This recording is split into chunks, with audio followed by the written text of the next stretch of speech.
Anyone who likes Monsters vs. Aliens has no taste in anything, probably likes the Sony Grinch movie, and that also is a sign that you have no taste. And this is me, and you better deal with it. Yeah, that's him. Hello and I do not like that.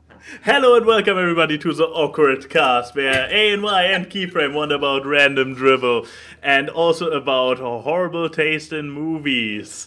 I have impeccable taste. I don't know what you're talking about. Wait, No, what? I recognize it. I like trashy movies. Sue me. What can I say? Oh, hey, we may sue you. Finally, we get the podcast sponsored by suing our own guests.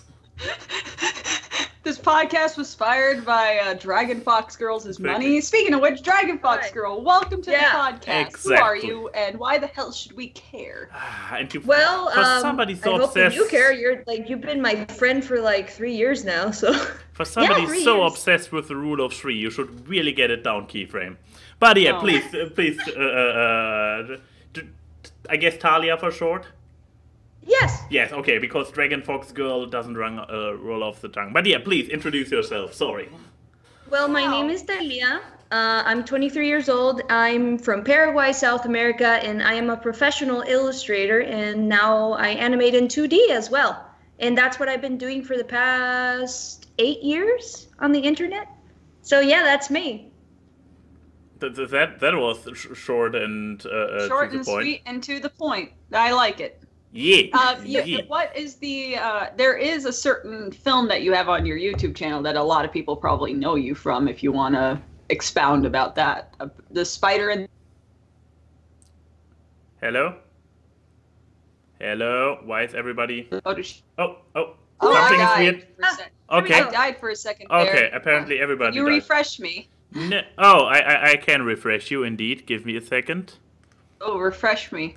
Oh, how is your refreshment? Oh, there we go. Oh, that's... There we I mean, go. legit, my refreshment is great. But anyway, yeah, the spider and the butterfly.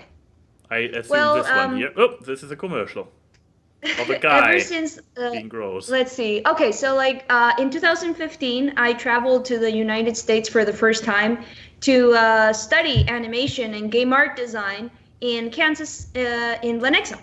I was living with my adopted grandmother, and I went to class and I learned a lot of things. And on my last year of school, which was 2018, we had this class where we needed to make like a thesis project. It could be illustration, it could be comics, it could be concept art, you know, like anything animation related. And I wanted to do a piece of 2D animation. So basically, The Spider and the Butterfly is my college thesis film from the last semester that I had there. And when I was done with it, I was done with it, I was like, hey, can I put it on my YouTube channel? And my teacher said, yeah, sure. So I put it up there, and I had at the time, like, I think like 24 or 26,000 subscribers. And in 4 days, it got to 1 million views, and now it has 25 million views. It does. Yeah. I was Holy. like, what is going on? You know, just like, because I uploaded it and I thought, okay, people are going to like it. Yay. But I didn't think that 25 million people were going to like it, you know, and I was like suddenly with like, friend. and now I have like all these subscribers and so many people to not disappoint. And it has turned into a career, actually. Like now I make animations, not just only because I want them because they're fun, but also, you know, I have it in mind as this can be enjoyable to other people and this is marketable and whatever. It's like, it's not my main point to do things, but it is part of it now. And I maintain the channel now. Hooray. Nice. So, by the way, Yeah? do you guys hear this? Because I heard a neighbor... siren coming by. Oh no, not a siren. Maybe I also have a siren, but no. There was a police siren and an airplane. Okay, that is me. Airplane might have been me. But yeah, I also feel this floor vibrating because one neighbor is hearing music very loud. Oh, but... what is it? The dubstep neighbor again that plays stupid music? I cannot identify if it is dubstep, but if it is not I audible can't to hear you it. guys, even Yeah, better. we can't hear it. It's your suffering and your suffering This alone. is fine. Anyway, I get a nice so foot Talia, massage. has any fun things happened in your life recently? What is your highlights? Well, something quite a highlight happened, but it was not fun. Yeah, I got super sick. That's for one thing. Please Okay. tell us. Well, at I mean, the yes, end of the please. year. Well, Yeah. it's nothing like operation wise or something like that. It's just that let's see. I went last year in November for the first time ever in my life on a trip on my own for pleasure to Los Angeles. I've never been to LA. I went with a couple of friends to the CTN convention, and it was supposed to be this like amazing, cool thing. I was supposed to like talk to artists, and like I had an interview with Netflix, and it was like awesome. But the entire 10-day trip, I was super sick. I couldn't eat anything. I had like a giant stomach virus or something like that. I don't know. And I lost a ton of weight. And then I came back and everything was fine, but I couldn't really like eat the same ever. And then at the start of the year, like legit January 6th, I got sick again. I had to go to the hospital. I had like tube here, lost more weight. Finally went to a stomach doctor. I don't know how to say it in English. And I got diagnosed with a condition. I was like, oh, okay, now I know what to do. But basically, like I was, last time I weighed myself, I was like 117 pounds, which is, you know, healthy for 5 foot tall person like me. And now I'm like 105, 106 pounds, which is kind of And now I can't eat a lot of things that I love. So yeah, that's been my highlight. Just learning to be a new person, basically. Tulls, I don't know how to break it to you. That's not what we call a highlight in the English-speaking language. That's what we call sad. Well, yeah, that's what I said. You know, it's like it's something that happened. Okay. But it was not I'm fun. glad that you're not dying anymore. No, I'm not. Thank God. Oh, well, another highlight is like the anniversary short that I put about the spider and the butterfly reached 1 million views. So yay. Huzzah. That's a good thing. And I'm returning to Kansas in July. I decided to escape the winter here, just go experience American summer in Kansas. Away from the winter. Run as fast as you can. Yeah, definitely. I'm gonna do the best I can, actually. Apart from that, it's just basically been, you know, a nice life, I guess. I've been getting a lot stronger physically. I started doing Pilates with TRX focus, and that just like strengthens your core. It's just like I can do so many things now. I'm like, yay! Get strong. I support the strong. So. I don't. But yeah, Keyframe, I believe you hinted on stories on your end as well. I have way too many, so you go first. I don't really have a lot of Do you want to explain how your gambling finally succeeded? Because I'm mad about it. Absolutely. Oh, God, So kids, here's a PSA. Gambling is great. Oh, Lord, okay. Oh, boy. So, to catch people up who have not been here when we talked about my gambling problem before. So, I did airline gambling or flight gambling or whatever. So, gambling, my price of entry was a few $100 for airplane tickets. I mean, there's this magical 60-day rule. I have no idea how true it really is, but so far it usually turned out fine.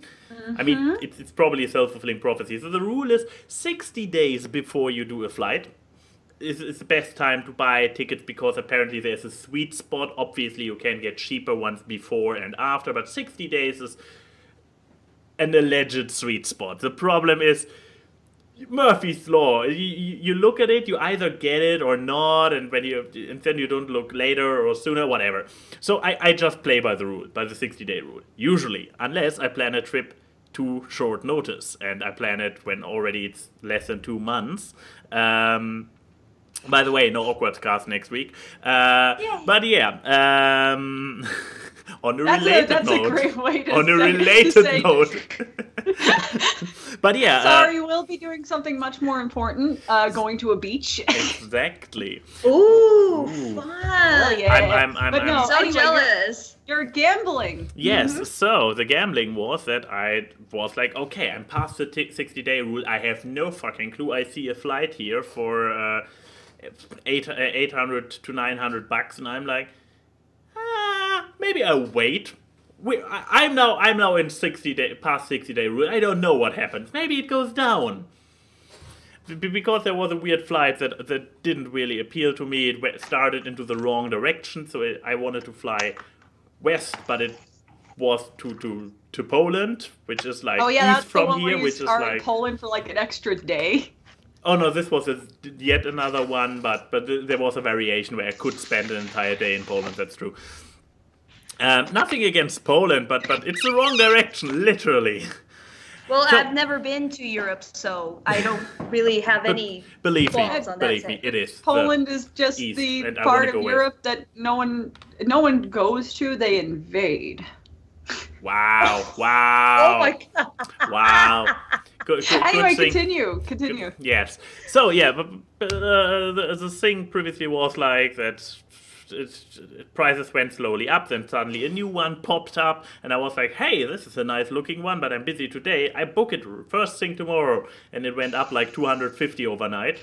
So I was stuck in waiting and hoping that it maybe goes down again. And well, then last weekend, wasn't it? Yeah, when I was at MomoCon, there were two different occasions about this goddamn flight ticket. One was I was just texting him, and he was like, hey, Chrissy, what are your stress levels right now? Cue me calling him. Yeah, like, exactly. Instantly call. And I'm like, my goodness, I was literally just asking like, hey, how are your stress levels? And to check if I should add to it or not. Because if you're stressed out for the con, but no, it was like, now they are up, click, call. Like, oh no, seriously. See, here's the thing. If you ask me how, PSA for people who know me, Not me, obviously. Well, okay. You were asking out of kindness. You usually ask me. But usually when people ask me, hey, how are your stress levels today? I'm like, oh, actually pretty okay. It's usually when bad things happen. So noted.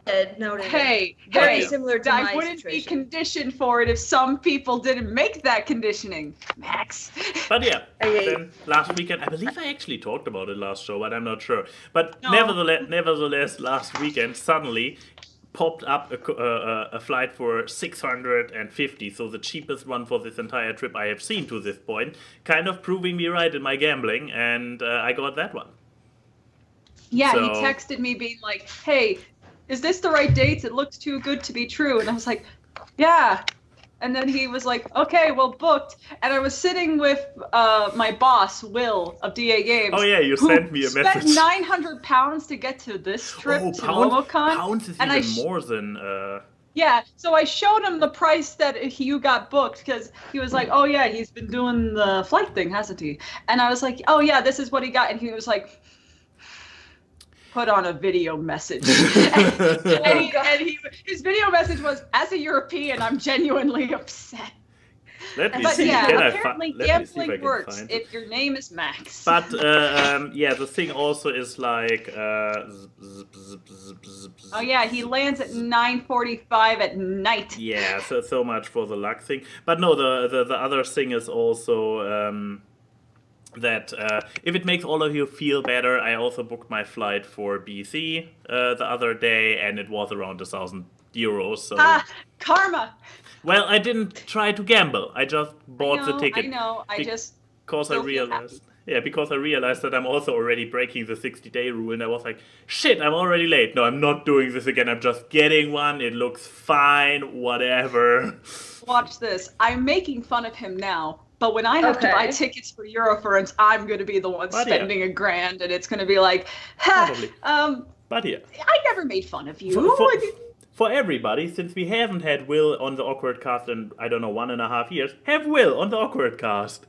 I told him about the flights that you found. How do you feel, Will? As a European, I Yeah.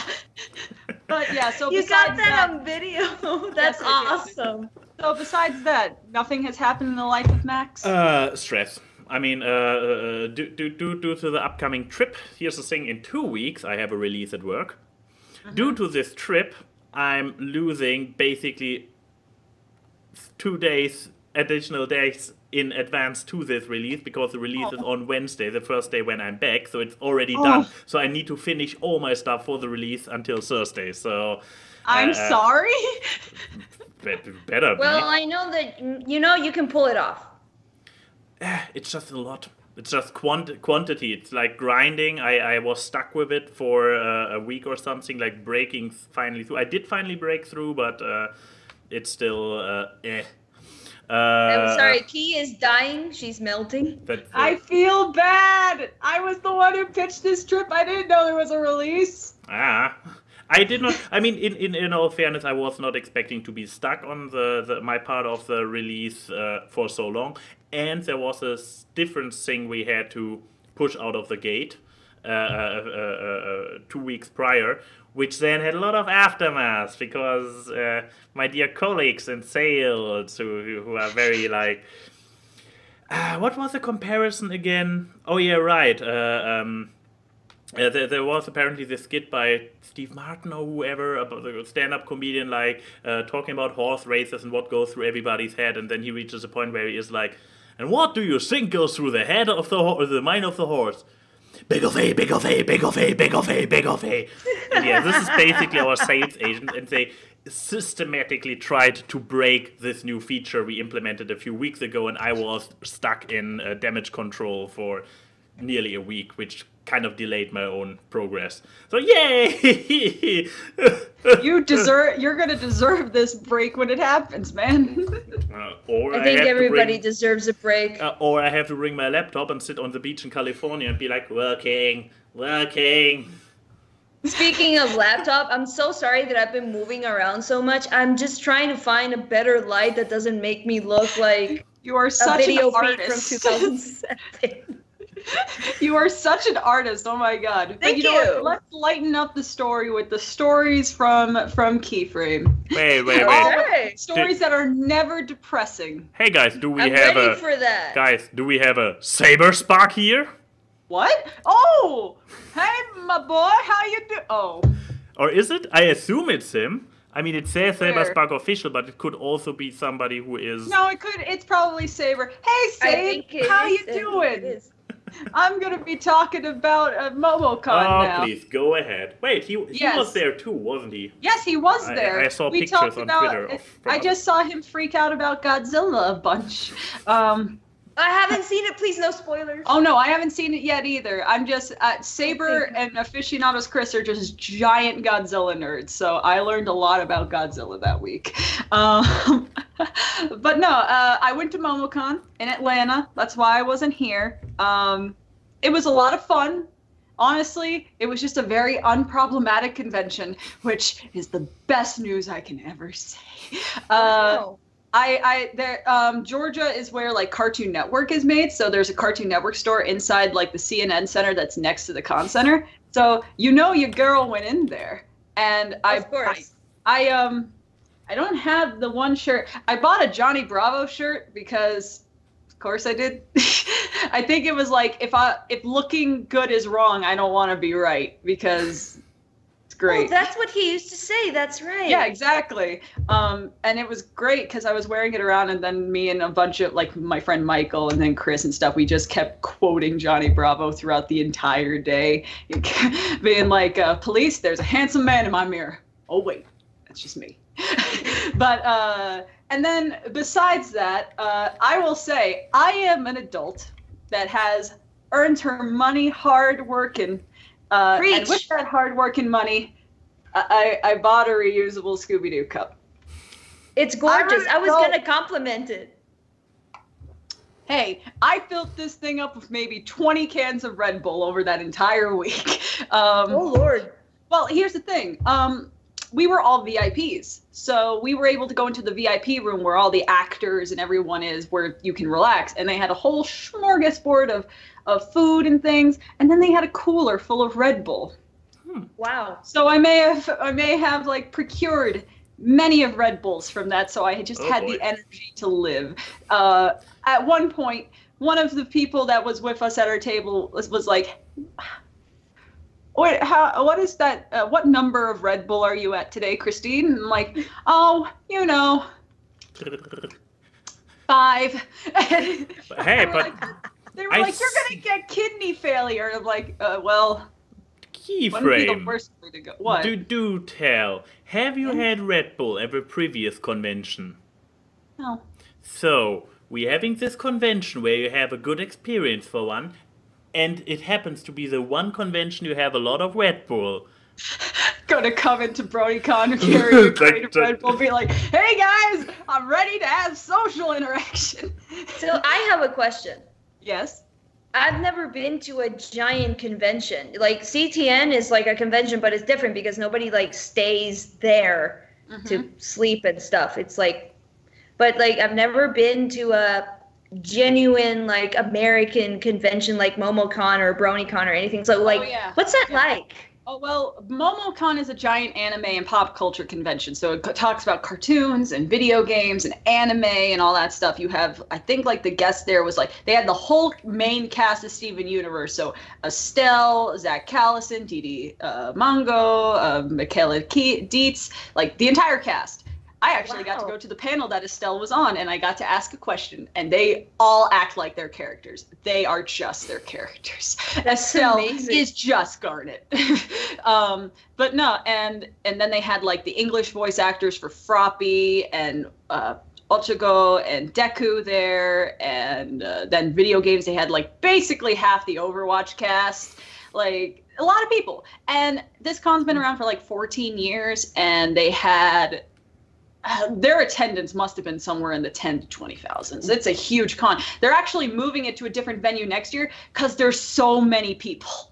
Right. So it is a humongous con, and it was so much fun. There was like an animation showcase, so we got to see Long Gun Gulch and Has Been Hotel and another and one thing that was like a 2D video game.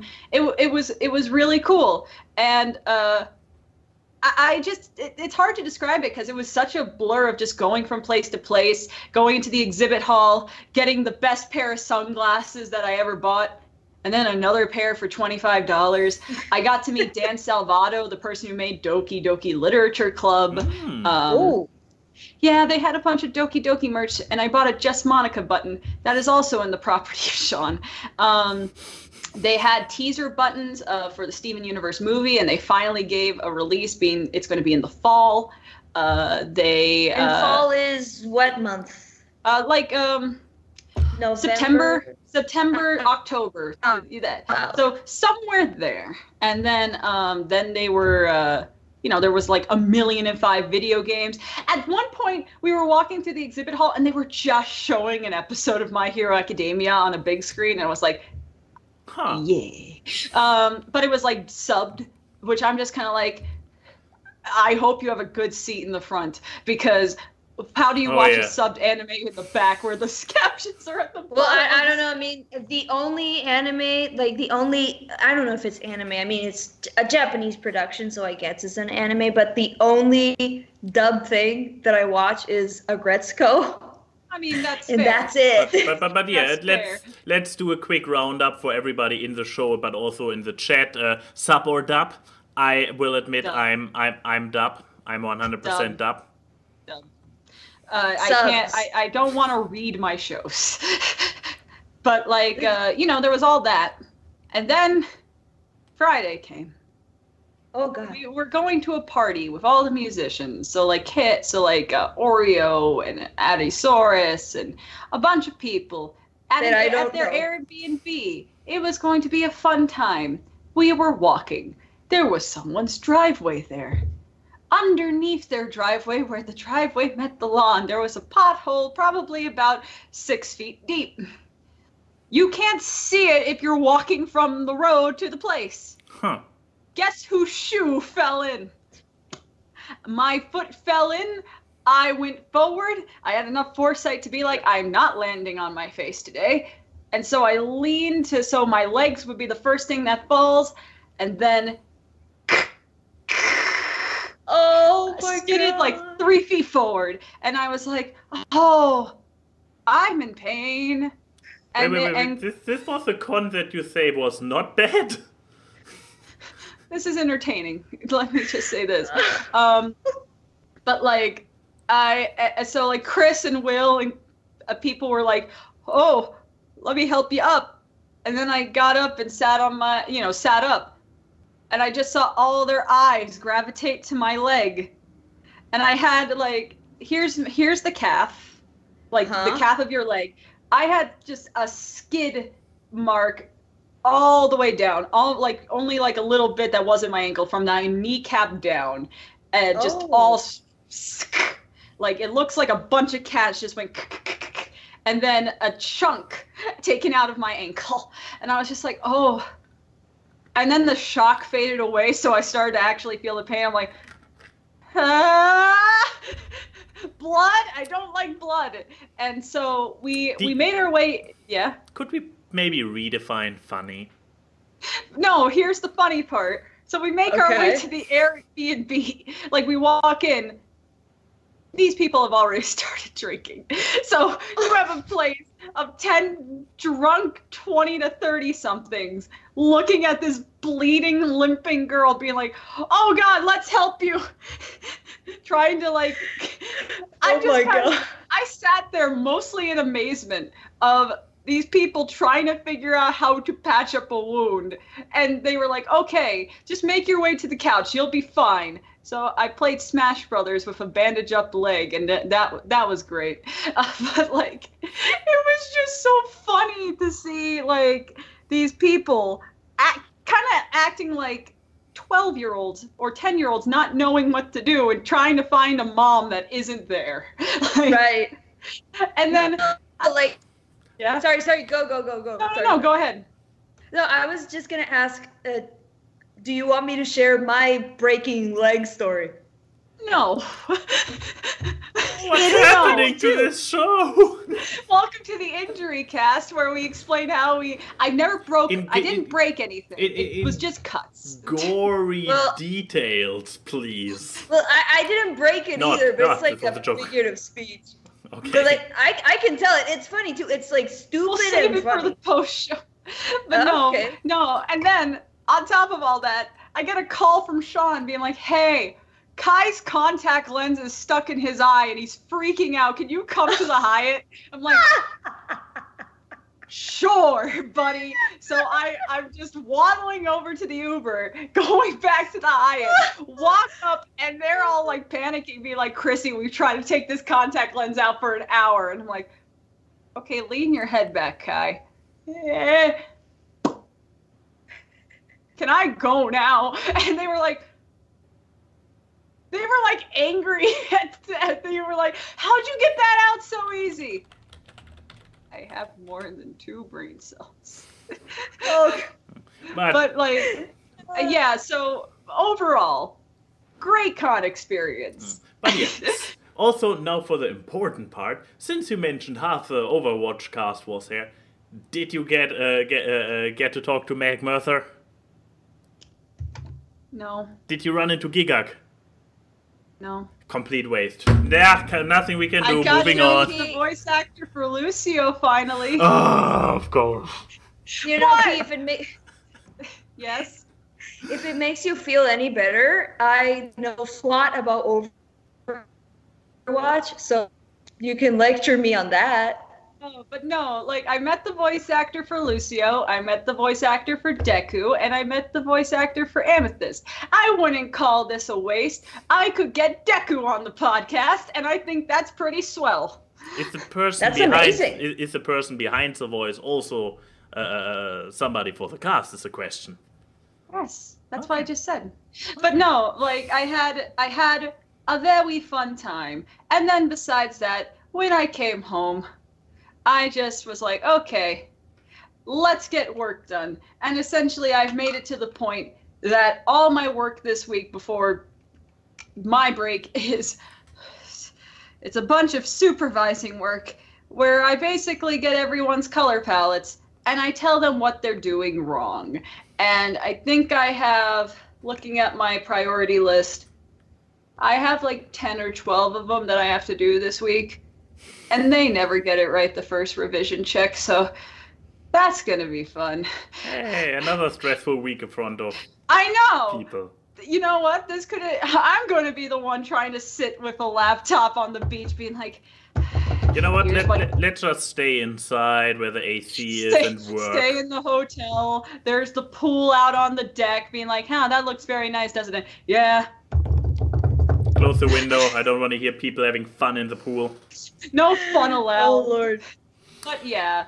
So, but speaking of fun, we have media.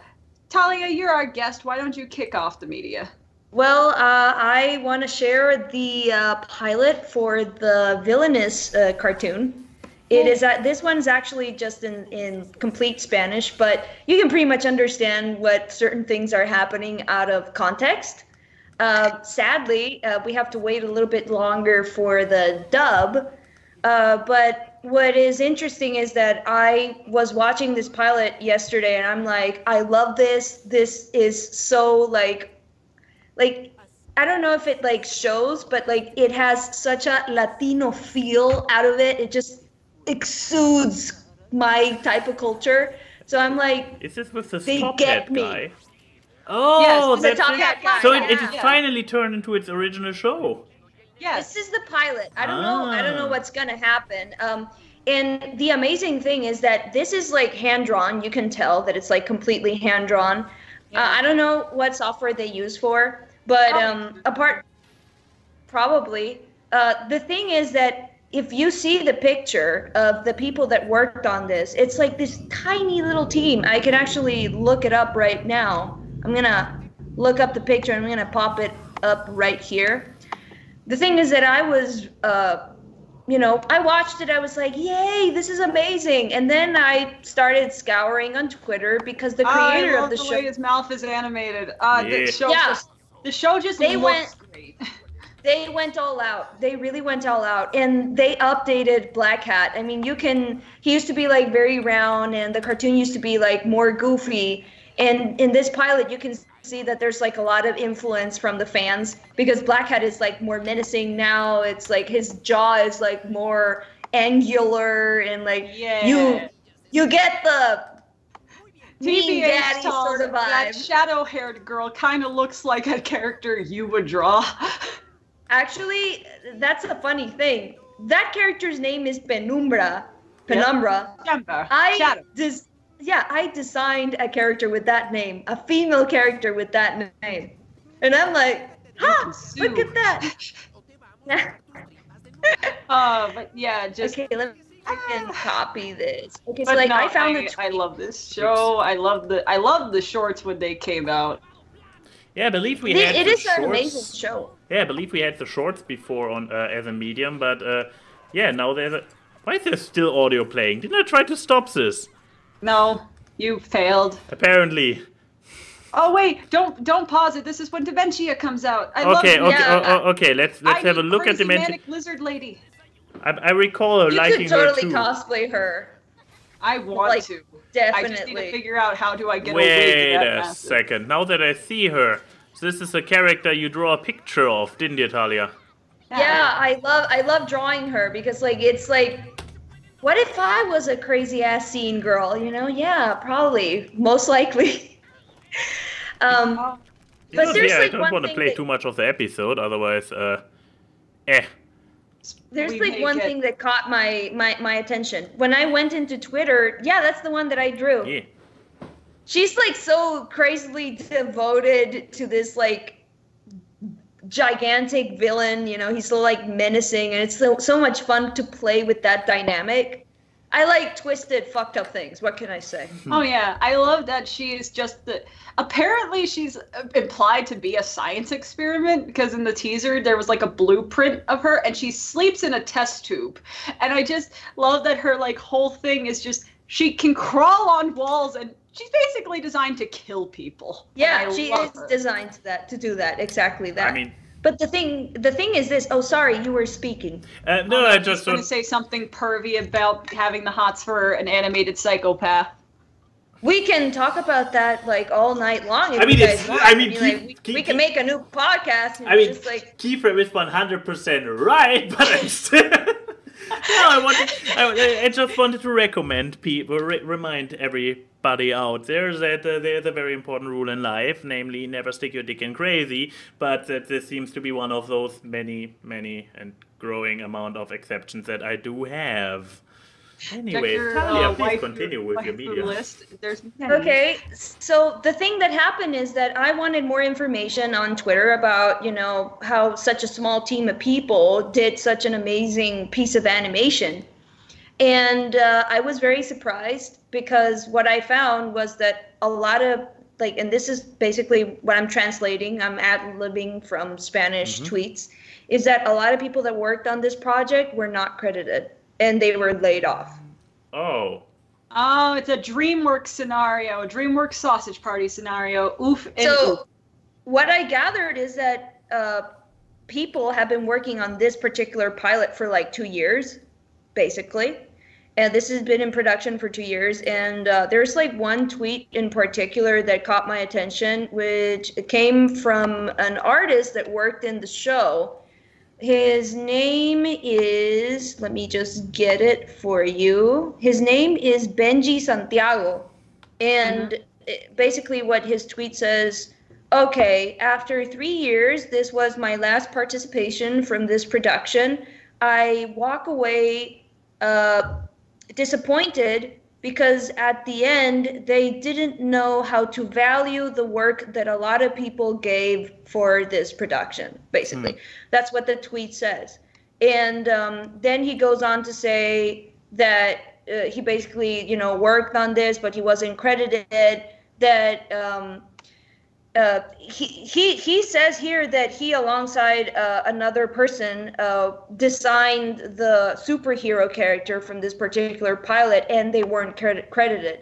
And they're not the only two that are writing similar tweets about it. And I'm really worried about that because I'm from Paraguay. There's no animation industry here. Like, everybody that works in animation here works by themselves or for the outside, like me.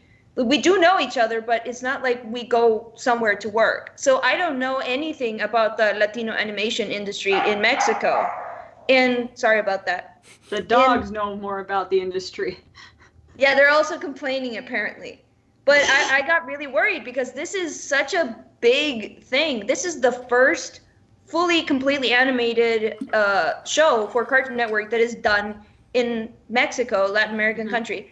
And it's so pretty and gorgeous. And it's sad that, a lot of people had to pay horrible consequences for it and they're not happy and they got laid off or whatever the hell happened.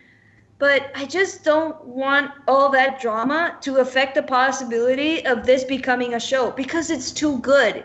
It's not like anything else out in the media right now. It's like Evil con Carne, but better. I mean, the only situation that I don't know if I count this as best case or worst case, is if they want something more, because the show is, if you look at the mouth movements for the show, it's animated to be spoken in English. It's not, so it really is just a show that is made in Latin America, but is meant for English audiences. What I may imagine they do, since the pilot's doing well, they may just bring Alan Terrell, the creator, and probably some of the head supervising animators, and just bring them to Cartoon Network studios in the USA, because I feel like they would want something where they get more quality control. But then again, Gumball is animated in the UK. It's the first and I think only production from Cartoon Network UK, and they let them stay there. However, the UK animation industry is a lot more stable than the Latin. I mean, y'all's highest grossing Latin American movie is the Top Cat movie. So I think the bar is pretty damn low.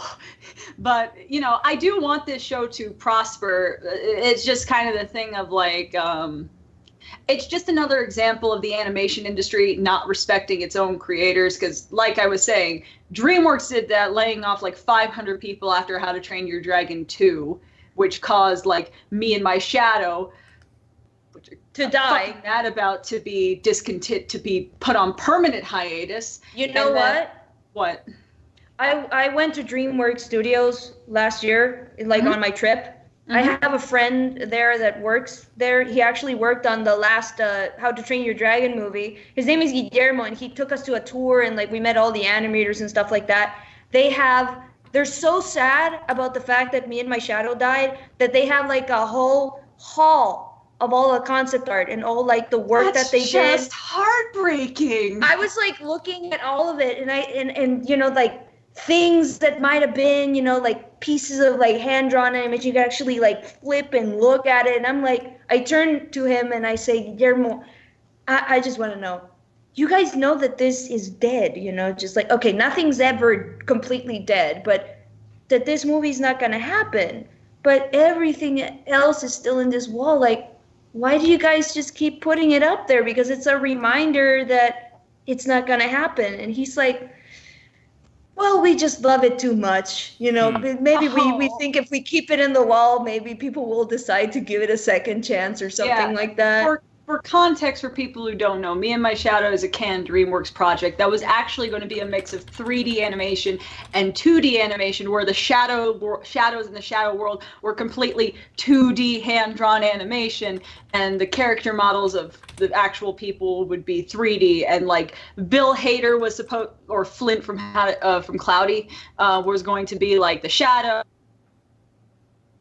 and Mormon and Olaf from Frozen was going to be the person who owns his shadow. And you can go on Twitter, just look up Me and My Shadow, and there's so many fucking animation tests of the shadow, and it's just like, the more you look at it, the more angry you get, because it's just like, the most creative ideas are the ones that get canned. And then you look at DreamWorks' upcoming projects, and it's Shrek 5 and Boss Baby 2, and it's just like, wow. Probably not watching either of them in cinema. No, the Boss Baby thing was a huge thing here, though. And I did sit down and watch it when it came to Netflix, and I'm like, this is a Chuck Jones cartoon in 3D. I just love the way they animated things. The story was a little weird for me, but the work, like the visual work in it, I was like, wow. It's just like that boy character with that movement and those cheeks and the hair and the eyes. It was like, you're so trash, Talia. I love you, but you're so trash. I hated that movie with a burning passion. Yeah, God, stop showing things of Me and My Shadow. I'm getting upset. But yeah, Villanos, would you recommend it to people? Do you think that people should wait for the English dub or English sub, or do you think that they get still a good experience watching it in Spanish? Like, do you think it just reads well as just visual animation? Well, it reads excellent in visual animation, particularly in the pilot. But the little shorts are funnier if you understand the context that what they're talking about, because it's basically Black Hat trashing canon villain characters from other cartoons, saying, you did this wrong, you did this wrong. I love them. Yeah, like my favorite scene is the scene where he gets so angry at Mojo Jojo that he has Flug abduct him.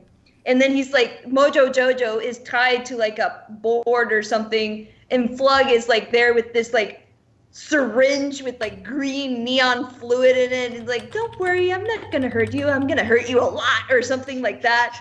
And I'm like, Jesus Christ. And you know what? They can get away with that content because it's not made in like the Cartoon Network studios. I think it's that. Yeah, I mean, Gumball gets away with a hell of a lot, and that's because it's animated in the UK. But like, I remember, because just saying, these shorts just kind of implied that Black Hat supplies the evil equipment to every fucking villain in the Cartoon Network universe, including Aku from Samurai Jack, which is just like, okay. But no, the best thing from Villanos is from one of the shorts where it's like, what? I don't look like that. Zooms out with a piece of newspaper saying, no, he doesn't. But yeah, you would I would guess that you recommend Villanos. I recommend it. It's like a great piece of animation, and it's like something that it's like really different from the other things that we're getting from, you know, TV media right now. And it just has that twisted, mature vibe from the cartoons of old. Like I get to early 2000s nostalgia while I watch it. If you notice it, it's even drawn like they used to draw cartoons. You know, the thick lines. Oh yeah, good old like early 2000, late 90s cartoons. Exactly. Yeah. Well, we've rambled on about Black Yes. Cat long enough. Oh, don't you be mad! Isn't it good when a guest actually has stuff to talk about? Yeah. But also, milk the dead horse until it stops laying eggs. Is that a German phrase, or is that you just being weird? No, this is milking the cow, beating a dead horse, and the goose that lays golden eggs munched into one phrase. You're welcome. ANY 2019. Anyway, what is the movie that you were talking about on your bike, Max? Yeah, I said what I talked about on my bike, and obviously, while doing a life-threatening vlog on my bike, and I mean, since you're missing, I nearly, in earlier takes, I nearly had accidents, so My reply was actually kind of true. kind of. I mean, driving with relative high speed in the night with one hand on your phone to record a vlog is kind of dangerous. I saw that video on your Twitter. I was like, what is this guy doing? And now we're talking about that. Yes. This is awesome. What was I doing? I was coming home from this movie. Yay! Oh, I did not see the second one, so I can't see this one. That's the thing. I actually did watch the second one yesterday before I went to the cinema because I hadn't seen it either. So this will be kind of a double feature where I talk about the second and the third one. All right. Good thing that I don't have a lot to talk about with my media, so go ahead. But yeah, here's the thing. So if you have seen the first John Wick, which I hope you haven't. I hope you have. I mean, first John Wick was really good. And everybody watching, like you as well. But yeah, first John Wick is like, if you look at it from a story point of view, there is not a lot of story, but it is like an action. Like he just goes around and keeps killing and killing and killing. And you would think this should become boring at some point because there's barely any plot. He's just literally going from spot A to B and keeps killing people. And if you think, for example, Star Wars Episode 3, where a big point of critique is that when Obi-Wan and Anakin do their big fight, which ends on the lava and I have the high ground and yada yada yada, that allegedly in the script it actually says like, yeah, and they fight more and 10 more minutes of fighting. So there was just fighting for the purpose of fighting. And this is a bad thing in Episode 3. But here we have an entire franchise, which is built on the idea that you have this guy with this absolutely ugly haircut. Okay. I mean, he has Why is oily. that the thing that you notice? Are you one to judge? Because I watched 2 movies of this franchise in a row yesterday, and at some point you start thinking like, God, he has Snape hair. And oily black long hair. It's Snape hair. It's literally Snape hair. But yeah, you would think that when in other movies just having action is a point of critique. No, John Wick kind of is the Fast of the Furious of the shoot 'em up. So it's basically the video game the video game franchise of beat 'em up or shoot 'em up as a movie franchise, which shouldn't work, but it does, and it's fun. So is the script for John Wick just Keanu kills a guy, Keanu kills another guy, Keanu pets his dog, Keanu kills a guy? I mean, to go back, so this was all still me talking about the first one, by the way. So first one makes fun. It's great fun. It's great, barely non-stop action. We have this little bit of this mystery society. Does it have a name? Anybody? Does it have a name like the society, or do they just reference to it and it's so implied? I think it's called the Mystery Society. If I would have heard such a stupid name, I would have recalled it. No, I'm not sure if they What's Doctor Who's name? Doctor? Yeah, I mean, I'm not sure if they ever drop the name of it or if it is just implied and you always know what they talk about, this kind of society. I recall people being like, wow, in the first movie, like, wow, I want to have more of that. This hidden world of assassins sounds so intriguing with their coins, their gold coins with which they pay for services and whatnot. And but yeah, the first one had focus on the action or the revenge story, and there was just this intriguing mystery thing going on with this society. Yeah, it's just called a Russian crime syndicate. Oh, the syndicate or whatever. Is it even Russian? I don't know. No, it's called. I mean, they go to Little Russia in the first movie. No, this is the guys he kills. I'm talking about the people who run the Continental. There's this entire society, the society that has the little golden coins. Yeah, it's just called in the description for the plot of the movie. It's just called a Russian crime syndicate that's in New York City. No, that's the people that John Wick kills. I'm talking about the hotel he stays in, where all the other assassins come together in peaceful manner and equip for the next assassination. They do. There is this hotel, the Continental. The Continental Hotel. Yes. But the Russian crime syndicate is the enemies he keeps killing. Anyways, moving on. Second movie. So, second movie, I had this thing where it started what I would have expected from the way I described the first movie to kick in. I felt a little bit of repetitiveness. Like, he kept on going, he kills people, and he kills people. You even start to be like, recognizing his moves. He has this one move, basically a little bit like Black Widow, but different. So he jumps up, he does the legs across the head thing to drag the guy down, so pretty Black Widow. Then when he gets the one dude down, he has a gun, shoots one or two other dudes that come into the room, and then he shoots in the head of the guy who he was holding in this grip. And he does this so often. This is his signature move, and you start recognizing it. The second movie becomes repetitive. He's just going through the motions, killing people. High table. The thing is called the high table. The high table are the people who run the entire show. Well, still, it's the closest thing that they get to a name, buddy. That's what I'm saying. Did they ever name it? No, it's just like the high table is running it. So, but the second movie, I would say, did a little bit of a drop. Because it becomes just him and it feels repetitive towards the end. They still do amazing visual stuff. At the end of the second movie, not going into any spoilers, but they basically end up in a mirror cabinet and shit, and they play with it. So it's still high class. It's a popcorn movie. Yes, it's still high class shoot 'em up action. With the third one, it's direct follow up to the second one. And I believe the second one is supposed to be a direct follow-up of the first one. So if they keep making it direct follow-ups to each other, they will run into a problem if Keanu Reeves eventually starts aging after all. But I mean, so far we are good. He has not aged for the last 500 years, so we might have a few more sequels of John Wick in the making. But yeah. Well, I have oh, sorry, keep talking. Oh, if you have a question, please. I'm just reaching part 3, so.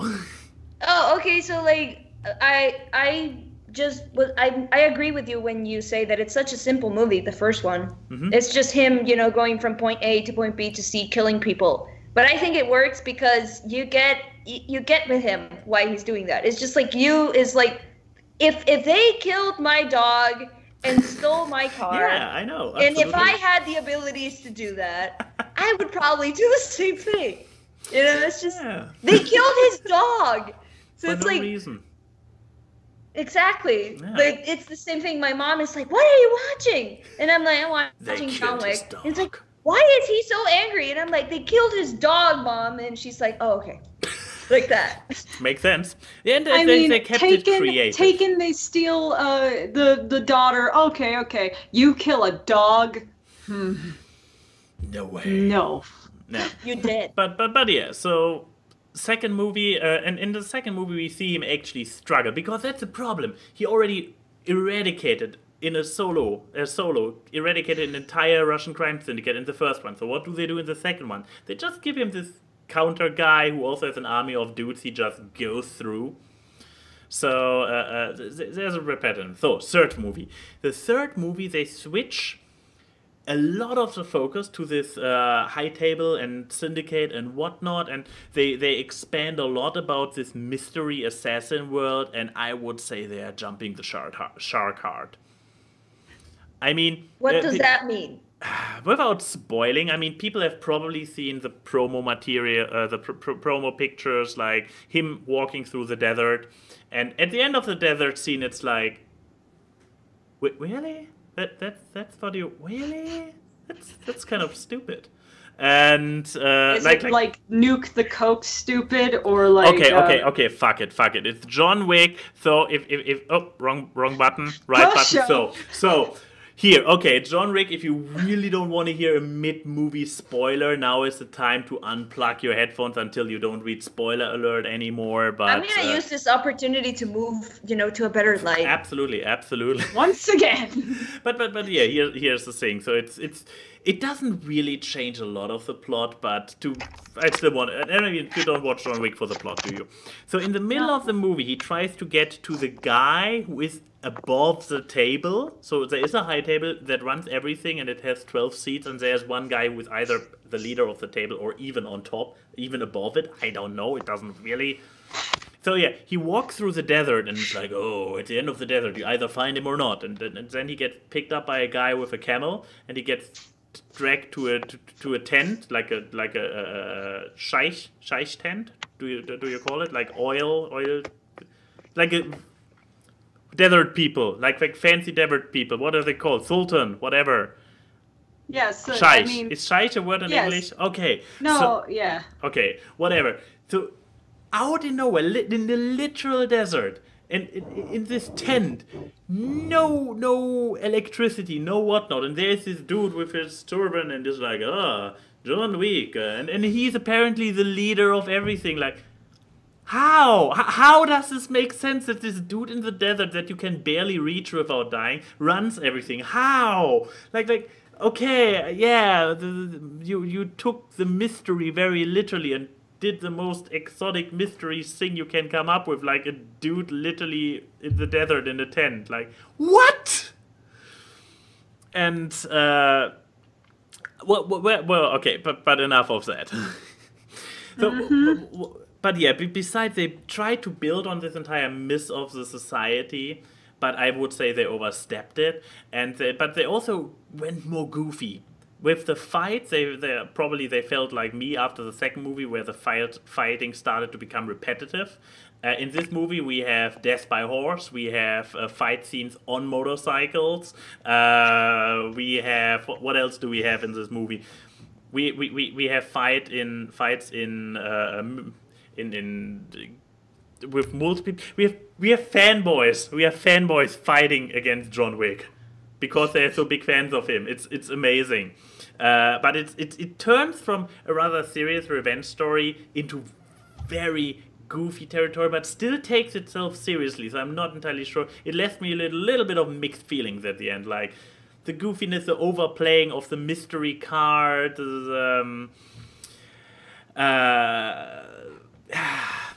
mixed feelings. It was fun popcorn, but I'm not sure if the direction of the franchise is really for its own good. Was it really worth advertising almost having an accident on your bike? Totally. Also, Keanu Reeves is 54. I'm going to let that sink in for a minute. The man is an actual Time Lord or drinks baby blood. I do not know. Oh, I love him so much. Ooh, but yeah. I don't know. I was just love him. That's it. Yeah, but here in this movie, we also have Halle Berry. And I needed to wait for the credits to see if it is really Halle Berry, because she's drinking the same blood of virgins. Just baby blood. It's or specifically baby blood. Yes, because I was like, wow, this hottie looks a lot like Halle Berry. Halle Berry. This cannot be. How old is Halle Berry? I was like ooh. She's 52. Yeah, I also same age. But yeah, I remember being like a horny teenager over Halle Berry in the 90s. How can she still be that hot? Uh-oh. He froze. Oh, okay. You guys are back. Okay, good then. But yeah, enough about this movie. I would say first one, absolute blind recommendation. Second one, I mean, if you really love the franchise, it's like Fast and the Furious. If you really love it, you will just probably continue with it. It's not really sacrificing its premise, but I'm not sure if they overplayed their hand at this point. Because yeah, if you have the desire to go bigger and bigger, eventually it implodes. But yeah, Keyframe, you had a very, very great media that you have a lot to say about, right? Yeah, also, it's still I remember most people are like Keanu Reeves is the Matrix John Wick guy, and then you have to remember his first big break was Bill and Ted.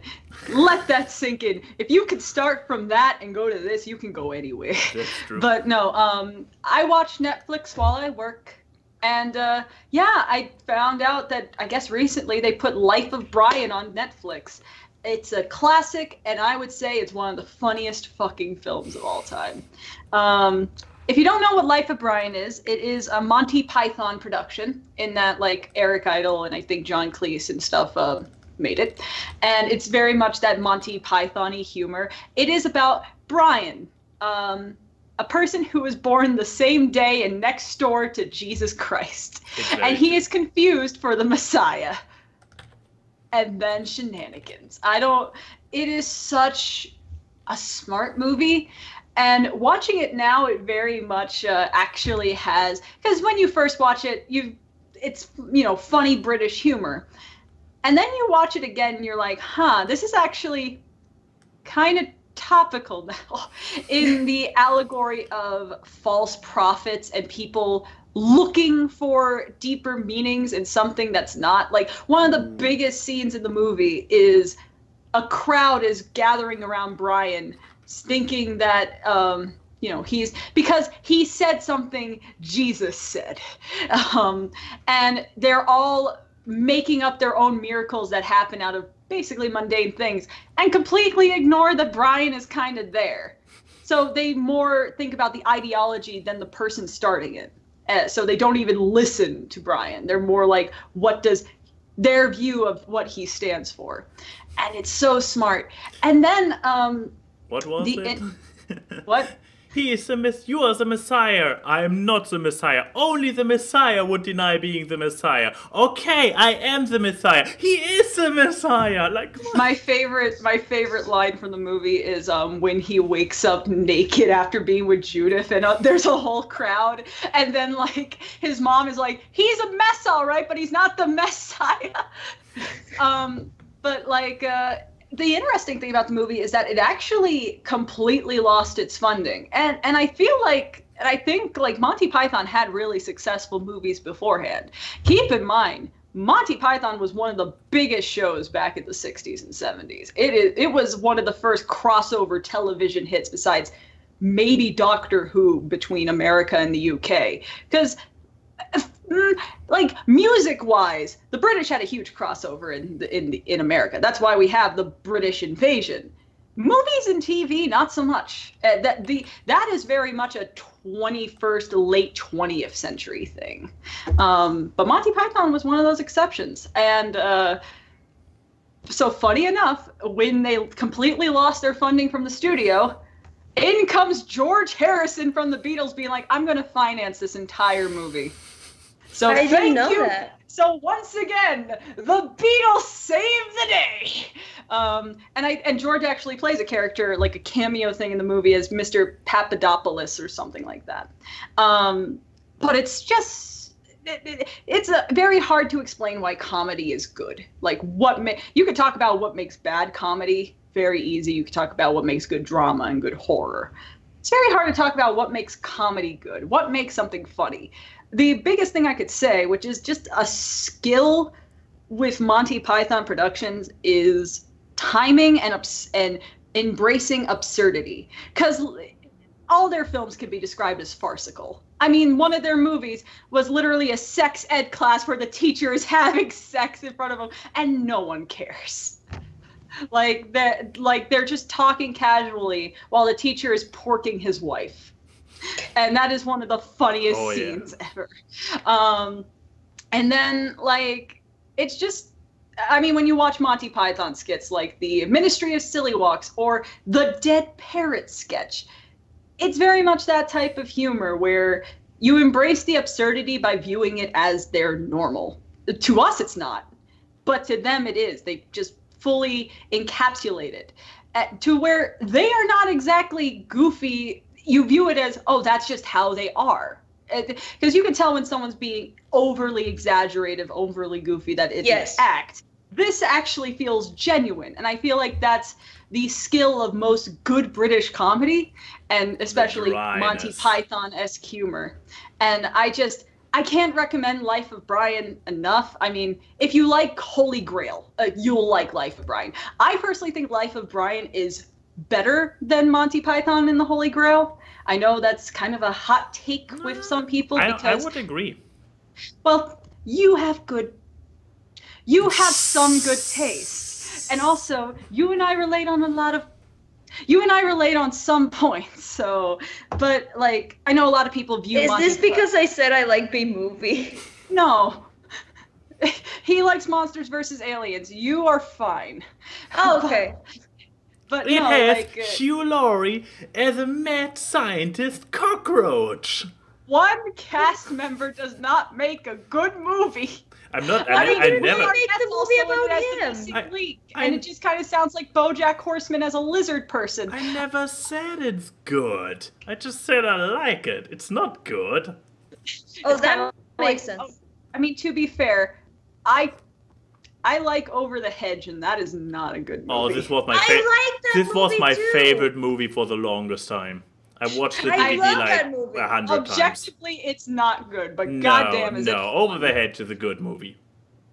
I will argue about this, but not now. But no, talking about an actually good movie.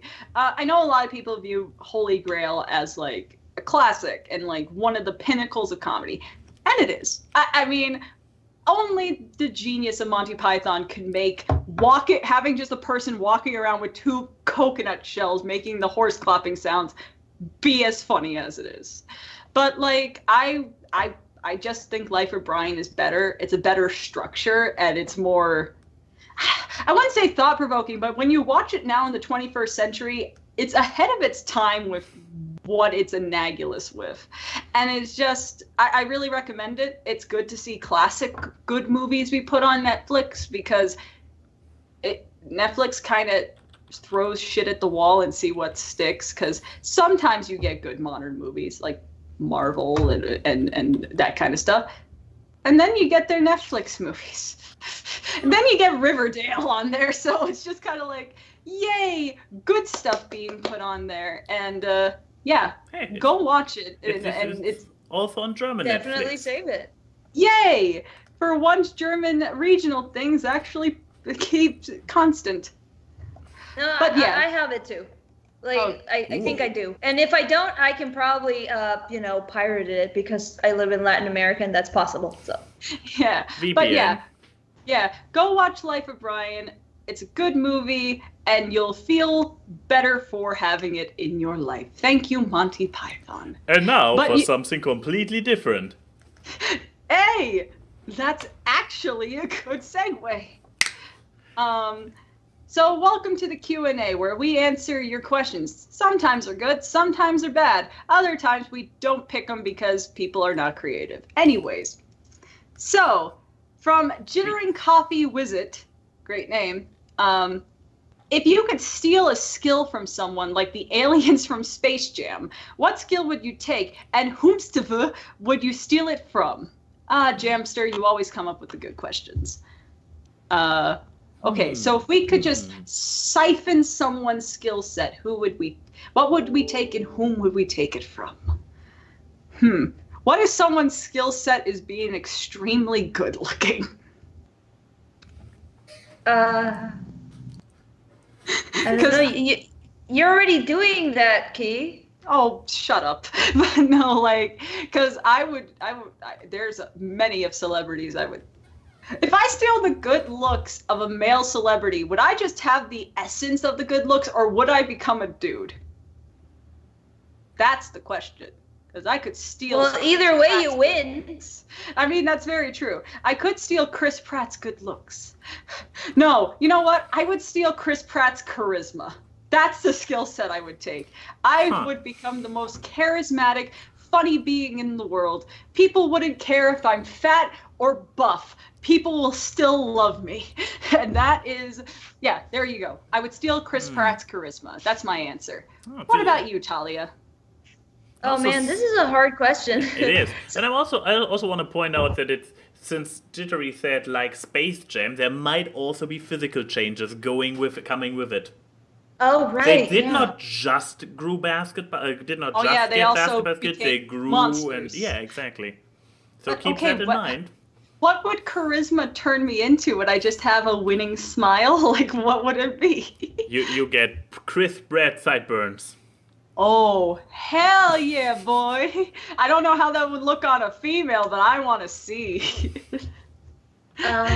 Shoot, what would I steal? Skill set. Well, probably playing an instrument, I guess. It's a boring answer, but yeah. I would steal somebody's ability to play an instrument, probably. Oh, if we're going into yeah. What? Oh no, I was going to say. Yeah. Sorry. No. I sometimes just say yeah as affirmative. Like, go on. Oh. Okay. Well, if we're going like full psychopath here, I would probably steal the ability of a psychopath to manipulate people. Oh. So you would steal the skill set of Dexter. He also has a murder thing going on.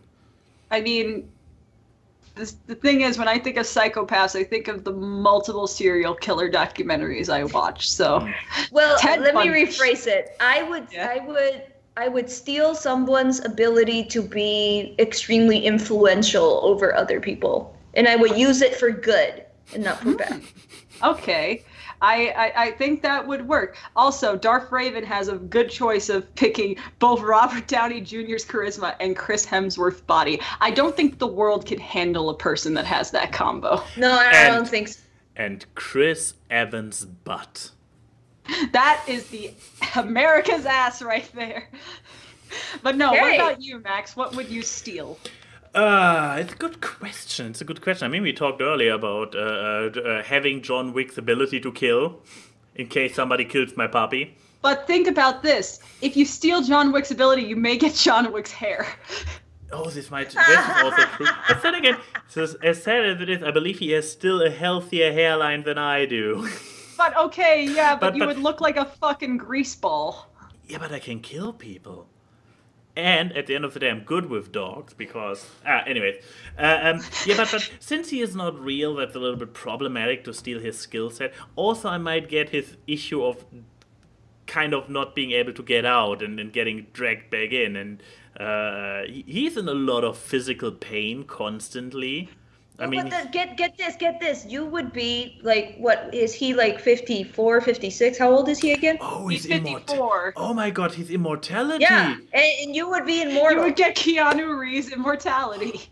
Yeah. But now I have to wonder, do I really... I guess Keanu Reeves does fine. Because, keep in mind, I mean, Tom Cruise is also a monster when it comes to fitness. Dude, you would also become like 4 feet tall. That's the thing. You brought up the physical changes. He comes with the whole Church of Scientology behind him. You know, do you want that? But it's a question. I mean, we steal a skill, and it might have physical changes. It doesn't necessarily change the mindset. I mean, look at the monsters in Space Jam. They still stay themselves, don't they? But yeah, so I guess, I was considering going somewhere else, but no, I stick now with Keanu Reeves' immortality. Perfect. Can you check if we got any questions on Twitter? We didn't. It's possible. I already checked. Good. Say you're not supposed to stand next to him if you're younger than him because he will literally suck the youth out of you. He is the Space Jam. He is the one that jams because he just steals people's life force. Yeah. Okay. Or I would steal, you know what? If I didn't steal Chris Pratt's charisma, I would steal Dan Avidan's charisma or singing talent. And that just means I would get the most luscious fucking afro in the world. I can live with that. Okay, so next question from Enigma. And I think one of my favorite questions this time ever around. Asked. What is one song that you feel confident in singing to full completion, notes and all, and one song you just can't get right? Oh boy, a karaoke question. Huh. So Talia, what's a song that you can think that is your song? If you had to be put on an open mic night, that is the song you can sing and blow away the crowd. Well, the one song that I think I can sing nicely is the ending to Wolf's Rain. It's a very sad song, but I love it, and I think I can hit the notes. The other song that I would love to sing, but I just don't have the voice for it, is anything AC/DC related. Oh yeah, that's a particular skill set that we as women are not skilled to have. I can sing Iron Maiden pretty good. It's one of my favorite bands, but you need to be in a certain mindset to sing Iron Maiden. If I'm not in my leather pants and high heels, I'm not gonna be able to sing. No. That's a song that you need to get the jacket on. You need to have a spike collar. You need the sunglasses. You need to be exactly. Okay, I'm ready.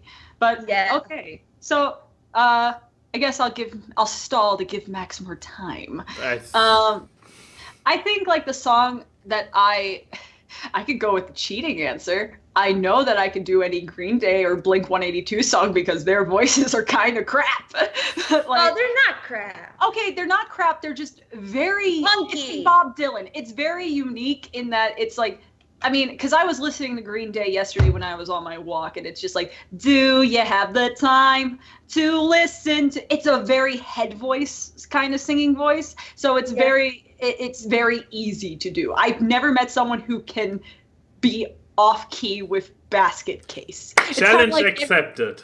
It's like every guitar player can play Wonderwall. It's, you know what? Oasis songs are very easy to sing too.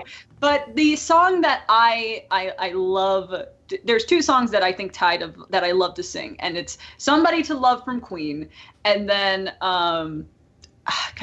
the other one is Don't Want Nothing But a Good Time from Poison. Those are two songs that I'm just hell yeah, boy. I love singing rock songs because most of those songs are altos, and it's very easy on my voice to do because I'm an alto to a mezzo soprano, but mezzo soprano is when I reach the top of my voice. Alto is just because I'm a deep voice female, it's very easy to do. But I don't know what the hell I am, but you're Talia. That's who you are, and that's definitely. I think I enter in that category. Yeah, the one song I can't get right, though, and it's a song that I want to get right. I sing this song all the time to myself, but I know I will never be able to sing it right unless I get training, is Waving Through a Window from Dear Evan Hansen. Because goddamn, Ben Platt, how do you make screaming in your voice sound as good as it does? And I hate you. It's just because the end of the song is literally him screaming waving, and it's so easy to sound flat. And every time I sing it, I'm I sound flat or sharp. I just can't get that sweet spot, man. It's impossible. Only Ben Platt can do it. Change my mind. But yeah, I don't know because I haven't heard that song. Oh, I'm a big musical nerd, and I'm a theater kid, so I belt. I'm that kind of. So that song usually would work for me. It just isn't. Well, you know what? I didn't know this about you. I've done theater since I was 5. Yeah, but Max, what are your songs? Rereading the question, I realized that there's a weird conundrum I'm stuck in. The question is, what song that you feel confident in singing? And on the other hand, he also asking for a song that you just can't get right. Anybody who ever saw me at karaoke sees that I am far too confident in singing any song, and I don't get any song right. So okay, what's a song that if you were told sing this song, you're no, even I won't embarrass myself. It's probably more a thing of choice in song that I would less about worries about singing it and more about I don't want to be found on a stage singing that song. Yeah, just then go ahead and do that. This is also a difficult answer because I usually suppress any of those songs out of my mind. You're just fantastic. What would I not be caught dead singing? Screamo music. What was it? Screamo, like heavy metal screaming. Oh, I do that. Once again, okay. it's not good. Yeah, exactly. You're that meme where the person tries to do it and he sounds goddamn awful. Yes, that's what I said. I don't even know if I could do it. I do sing them all with confidence and suck at it. I don't get a single song right. So Okay, a song that I would not even something that I would not even want to sing. I mean, go-to songs like Frank Sinatra, New York, New York, Halfway There, where I literally am not physically. It's not called Halfway There. It's called Living on a Prayer. Yeah, but I literally am physically not capable to hit the high notes because I have not practiced my singing in 1.5 decades, and therefore I suck at it nowadays. I used to be a decent singer. I'm not anymore. I'm still trying to find a song that I would not be caught dead singing. Gorillaz? No, I love Gorillaz and I sing them. What was that one song at the karaoke bar we went to that you were just like, oh god damn it, why are they singing this? Oh, probably German folk music. Okay, now we have it. A lot of German folk music. 99 Luft. Oh no, I love this one. Nena is great. No, I like that song. That's the one exception besides maybe Amadeus.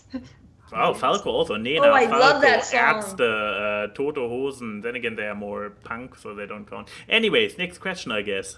Okay, so let's see. This one is from RN. And this one is just a general one. And who are the artists and or creators that influence you, and how does that impact your creation? So I guess that works with how you make content in general. So it's not specifically an art question, meaning A&Y can actually answer this. Talia, you are our guest. So what influences your stuff? Very Paraguayan, I imagine. Well, I have a lot of influence in anime. Like, my stuff is not blatantly anime anymore as it used to be, but I have a lot of influence in anime, both on the level of maturity I like to portray in my pieces, both illustration and animation, and, at the same time, in certain level of expressions and detail in the line work and stuff like that. I would say, like, I used to live and breathe Naruto, and I still love it with all my heart. But most of the content, headband. I still have the headband. I have the headband. I have the mask. I have the Akatsuki uniform. I have 2 rings, 2 earrings, like headpiece, everything. I lived for that show. It was massive here, and I loved it. It's basically what made me decide to become a professional artist. So I got to give it credit where credit is due. Well, thank you, Naruto. Believe it. Believe it. You know exactly what I'm talking about, don't you, Talia? I do. The English version says that. The Spanish version is De Veras. The German version says that. Oh Lord in heaven, that German opening. It doesn't work as a headband because it's too short. Oh my God! Now I want to go get mine, but we're in the middle of the podcast. I mean, this is literally what I just did. I'll go get it. Meanwhile, while they're getting it, what about you? Yeah, you're interesting because I imagine your influences would be for video making. That is true. I mean, especially with my more recent content, That's Stupid, I kind of fell back to people who do more those how would you call them? Video essays, editorials. Editorials is probably a good thing. So it comes a little bit from I have it. Oh shit. It is Hindley. Lord. But yes, yeah. So video essays, editorial influence. Exactly. But while I look to people like HP Bomber Guy who have pretty amazing editing and a lot of real life stuff, but this stuff where I look at it and I'm like, no, oh boy, here we go. Told you I had it. Yeah. No, with the editing and talking about stuff, which direction do I actually come from? I'm not entirely sure where I got my inspiration from. This is actually flip. So, God, I'm really on fire today when it comes to answering questions. I might still go a little bit into the direction of those kind of channels which I turned away from, which had like those think pieces on more serious topics. And the ironic thing is I wanted to go a little bit into a direction like Angry Video Game Nerd with that's bullshit. I mean, you can basically, if you you know what's bullshit. That's stupid. I mean, you can. But you can then you pick such fun topics like gun control. Yeah, because it's topics where I have the desire to let myself out. I mean, this podcast is obviously a rip-off format of the Corruptional podcast, which itself is a rip-off of a different podcast, as TB explained multiple times. So, not sure if this counts for anything. And yeah.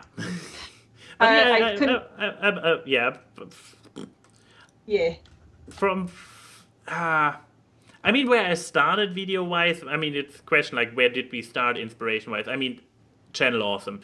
I mean, while there is not really a content producer on Channel Awesome who has a cartoon avatar as a still standing stand-in, the general stuff that got me into video production came from there. I mean, funny enough, when you think about it, as much as people shit on the Brony analysis community, we were kind of the first like purveyors in a cartoon avatar. Now half of the commentary community on YouTube is that. So okay, I'm just saying it's interesting. No, I just find that interesting. Like, I'm not saying. Well, yeah. I wasn't making that face because I thought you were wrong. I was just like, I was just trying to remember. I'm like, yeah, it is true. I have not seen, like a video with a cartoon avatar before, and the storytime animators don't count because like that's another format. I believe that was like swoozy. Oh yeah, Sequelitis was kind of that, isn't it? He had this quite a while before us, but yeah, it became mainstream later, or wider stream later on actually. Yeah, I couldn't find the collar I accidentally bought at Windy City that I thought was just a necklace, and then I found out it was a choker collar. But so I just got a fan. Okay. Oh, that's a pretty thing. I needed some accessory. I felt inadequate compared to you guys. I mean, you haven't shown your glasses. Oh. Oh, right. There you have your accessory. Okay, so I can explain my influences while looking dope as heck. Exactly. So yeah. I don't know if you would define this as dope, but it's something. My influences. I wonder what that could be. But in all seriousness, like one thing that a lot of people note about my style is that it's very graphic, a lot of thick outlines, bright colors, that kind of stuff. And that's shading. Shading God. Oh my God, you're shading. Shut up! Shut your mouth. I mean, you're right, but shut your mouth. But no, fucking, my influences are heavily. It's interesting because the generation I'm in, or the cartoon creators that you see from this millennial generation, definitely inspired by the emergence of widespread anime in the Western culture. Like, you look at Steven and OKKO and all this, and even like scenes in Craig of the Creek and shit like that. Very influenced by anime in composition and fight scenes and all that stuff. I wasn't like that. I watched cartoons from the 60s. So, I watched Hanna-Barbera, UPA cartoons, Pink Panther, stuff like that. Stuff from the 80s, like Thundar the Barbarian and He-Man and what was it? She-Ra? Not Joestar. Oh yeah, She-Ra. I actually did watch She-Ra as a kid. I used to have the headpiece of She-Ra that she had. Because a lot of my toys back when I was a kid were hand-me-downs from my older cousins. So like I had like the original Transformers and She-Ra and He-Man figurines and I have my Thundercat figurines. Oh yeah, I had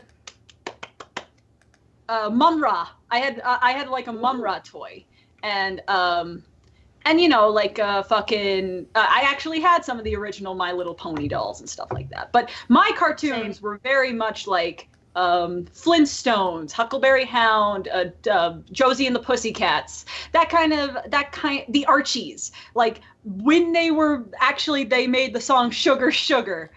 Fun fact, beat fucking the Beatles as the highest sold song of 1969. Fucking the Archies beat the Beatles, and I don't like that fact. But no, that is very much my style. And like Yellow Submarine, which is like Al Hirschfeld, very like kind of blobby style, but I guess that influences more of my coloring, like the psychedelic Art Deco era in general. And then like and then with video creation, like I'm very much influenced like Todd in the Shadows, Paw, Channel Awesome, but like not specifically Nostalgia Critic Channel Awesome, like the offsets. And then with my new kind of editing style, very game theory-esque, where it's like instead of having my character on screen a lot, I have a lot of moving visuals. I have like folders in Photoshop of me taking pieces and making visual assets based on it, like putting something else on something else. And it's a lot of extra work, but I love that style, and I think it looks cool. So well, it makes the video a lot more entertaining. Exactly. So I guess that's kind of just my influences of things, is that kind of retro style that a lot of people are like, oh, it looks cheap. And it's like, no, you make it as cheap as you want it to. I fucking love thick outline styles. And I feel like, especially when the 2010s rolled around with Adventure Time and Regular Show, that kind of died off with this very thin outline style, which doesn't work half the time in animation, because then you get that reboot of Powerpuff Girls that just doesn't look good. Like, I'm sorry, thin outlines don't work half the time. Change my mind. You can't. But yeah, that's my answer. Let's see if there's any. Yeah, we probably can't do too many more questions. So yeah, so we're going to get. Well, I'll pick one more normal question, and then we can do the FMK. From Enigma, because this is actually revolving around our guest. Yeah. Since Dragonfoxgirl is a ... name, my question is, what two animals would you, Key, and ANY splice yourselves into, and why those animals? Can be mystical, extinct, or whatever you will. So I guess he wants us to make a name that's like Dragonfoxgirl, but with different animals. So okay. Yeah, my username is ... Okay. Your username is ... So I guess we could each pick like an animal and make a name combo. So okay. It's like the sentence making thing in Whose Line. But yeah, let's see. Talia, you go first. You are the guest. You're the name we're making fun of. Isn't it? Oh, we're making fun of my name. Okay. We're making a parody, essentially. Okay, let's see. I made that when I was in 8th grade, so sorry. Tough titties. What can I do? By the time that everybody knew me, that's the username that they knew me for. So, but right now, I probably would change it to like Pico Poco or something like that. It just sounds nice. Pico Poco. I like that. Pico Poco. What would the second part be? So it's Pico Poco. Max, what animal would you put? Can be extinct, mystical, or... Oh, it's an animal! I'm sorry. Oh no, Pico Poco is a great start. You can't change it. That's perfect. Okay.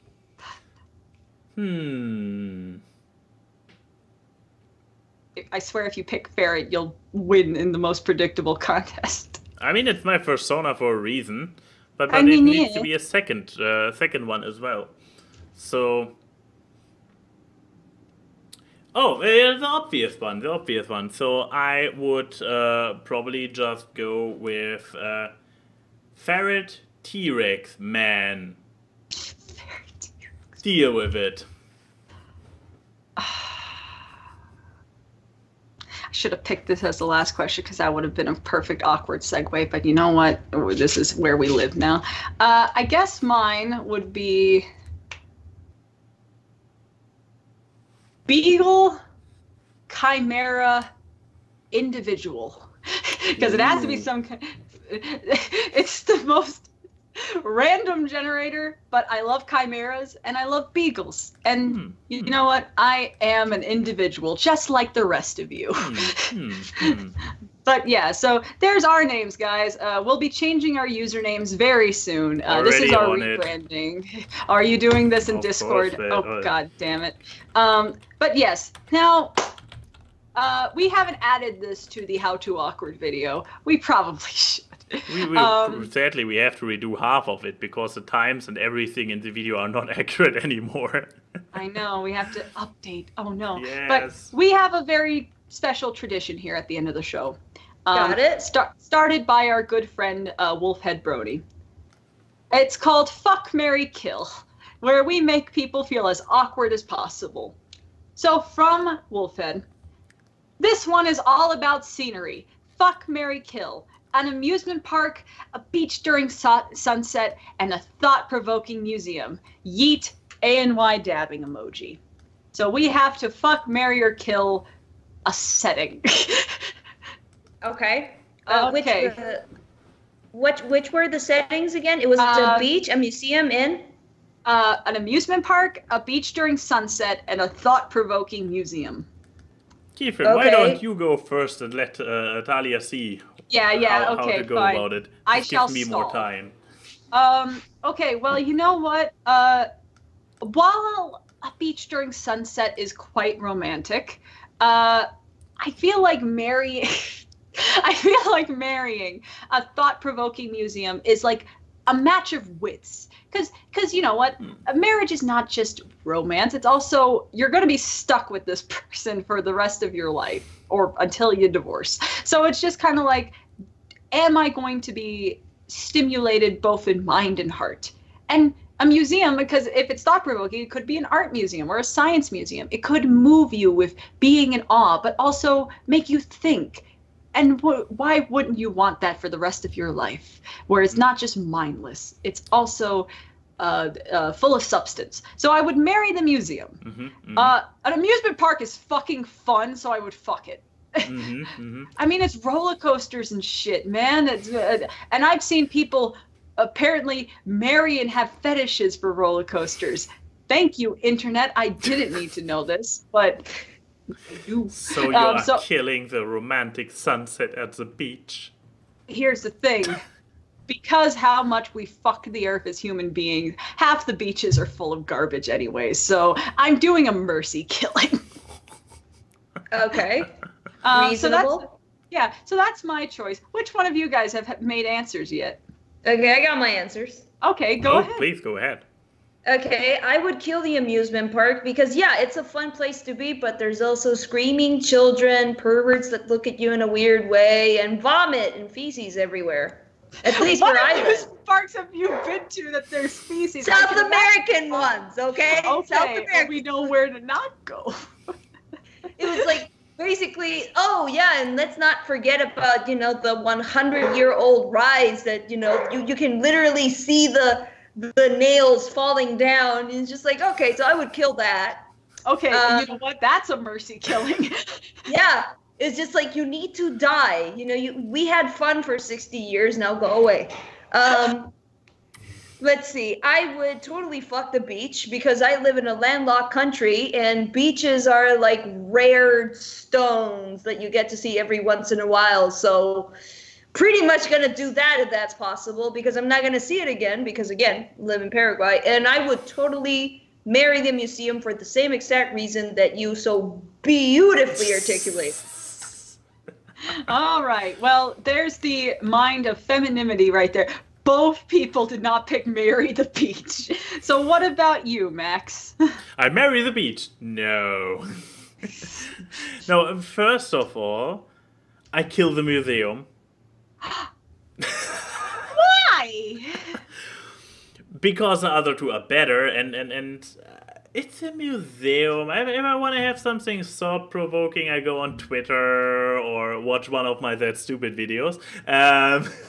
I'm sorry.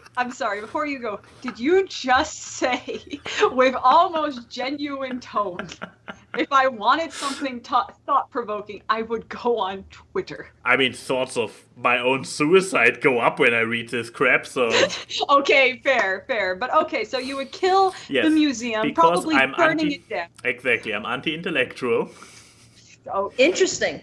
Yeah, that's a word that exists. Okay, then marry and fuck the beach and... Yes. Yeah. So it comes to the question like, hey, what's more fuckable and what's one to be more stuck with for the rest of your life? And obviously, I mean, my life already is a roller coaster, so marrying an amusement park makes complete sense to me. And beach, yeah, it's like it's a thing you wouldn't want every day, like all the sand and places that are uncomfortable and stuff. Yeah.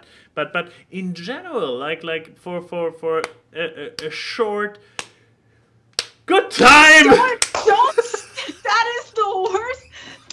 Okay, I'm just gonna... This is for both of you for fucking a beach that I want you to keep in mind.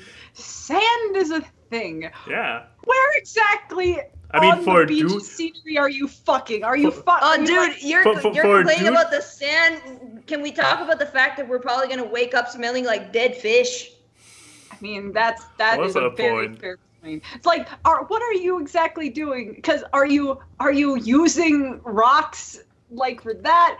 I mean, for Max, it's either you're humping the water or you're humping the sand, and neither if we take it literal, that was my brain. So what are you doing? Riding a roller coaster without a cart, like directly on the tracks? Shoot, I'm sorry, guys. I mean, sorry. The fucking. No. Here's the thing.